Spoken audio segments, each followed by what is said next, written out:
لە پێش جەژنی ڕەمەزانەوە تا جەژنی قوربان کە زیاتر لە 70 ڕۆژە حکوومەتی هەرێم تەنها یەک موچەی دابەش کردووە، ئەویش با لێبڕینەوە. ئەمە ژوای کردووە موچەخۆر و کاسبکار و کۆی هاوڵاتیانیش لا دۆقێکی سەختی گوزەران دابن.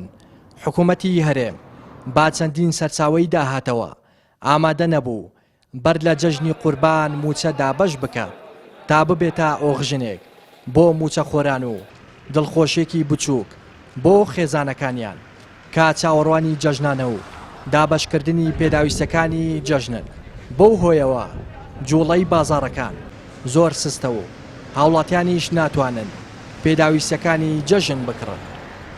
هاوڵاتیان پارەیان پێ نییە لەبەر ئەوەی هەم پارەیان پێ نییە هەم باری دەرونیان باش نییە لەبەر وەزع ئێستا دەگوزرە لە هەرێمی کوردستان وای کردووە کە خەڵکی دڵی بە جەژنەکەش خۆش نەبێت کە بخۆت دەزانی ساڵان خەڵک بە گەرم گوڕێکی باشەوە پێشوازی لە جەژن دەکرد، بەڵام ئێستا وایان کردووە خەڵک دڵی بە جەژنیش خۆش نەماوە.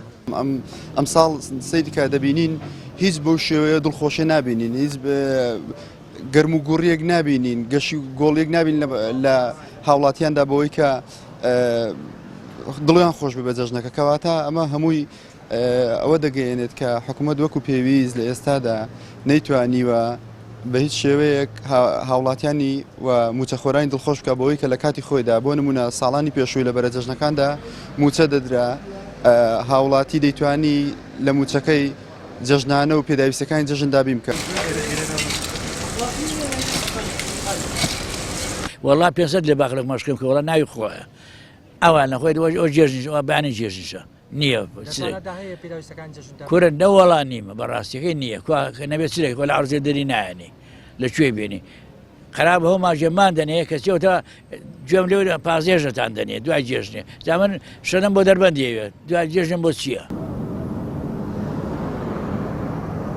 ئێستا هەچی متمانە و سیقەتی بەدەسەڵاتی نەماوە بە حکومەت. چاودێرێکی سیاسیش دەڵێت دەسەڵاتداران و کاربەدەستان هێندەی لە خەمی گیرفانی خزم و بنەماڵە و حیزبەکانی خۆیاندان لە خەمی هاوڵاتیانیان دانین. هەروەها پێی وایە بەرپرسانی حکوومەت هیچ ڕەگەزێکی دەسەڵاتدارێتی و حکوومەتداریان تێدا نیە و دەسەڵات لە دەستێکی ئەمیندا نییە.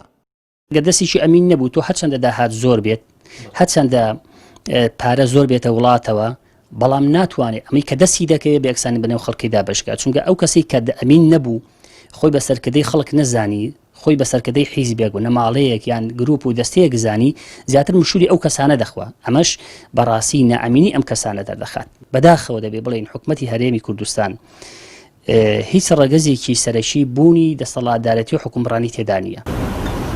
حکوومەتی هەرێمی کوردستان کە داهاتی خاڵە سنووریەکان و نەوت و دەیان و سەدان جۆر باج ڕسوماتی لەبەردەستدایە کەچی با 2 مانگ جارێکیش موچەیەکی نێوەچڵ بە سەر موچەخۆرانیدا دابەش ناکات. ئەمە لە کاتێکدایە کابینەی نۆیەم بەڵێنی دابەشکردنی موچەی تەواویدا لە هەر 30 ڕۆژجارێکدا کەچی بە تەواوی موچەی بڕێ و هیچ باکیشی با مردن و زەلیلبوونی میلەتەکەی نییە. هەر بۆیە وەکو کورد دەڵێت ڕەحمەت لا کفندزی پێشوو.